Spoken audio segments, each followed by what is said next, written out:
Štitar je slavonsko, tipično ravničarsko mjesto ušorenog tipa izgrađeno za vrijeme vojne krajine u drugoj polovici 18. stoljeća.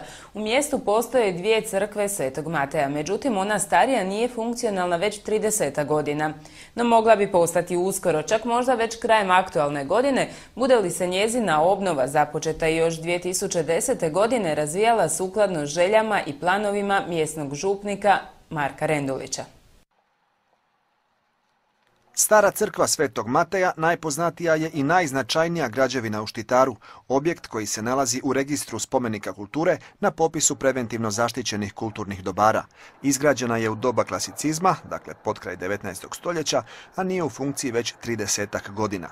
No uskoro bi joj se mogao vratiti stari sjaj. Obnova je u tijeku, a počela je još 2010. godine.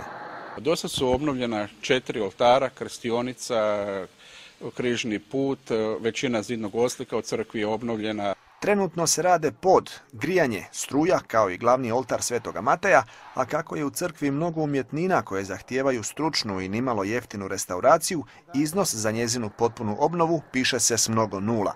S ciljem prikupljanja sredstava za obnovu ovog bisera kulture organizirana je i humanitarna nogometna utakmica koja će sljedećeg četvrtka, 30. listopada, biti odigrana na štitarskom igralištu Bunarić.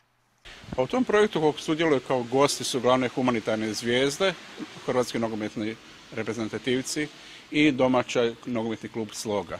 I aktivno je u tom svemu cijelo mjesto, cijela župa. Bude li se priča odvijala sukladno željama, prva misa u obnovljenoj crkvi, koja odiše sakralnošću, dostojanstvom i pozivom na molitvu, trebala bi biti služena još ove kalendarske godine.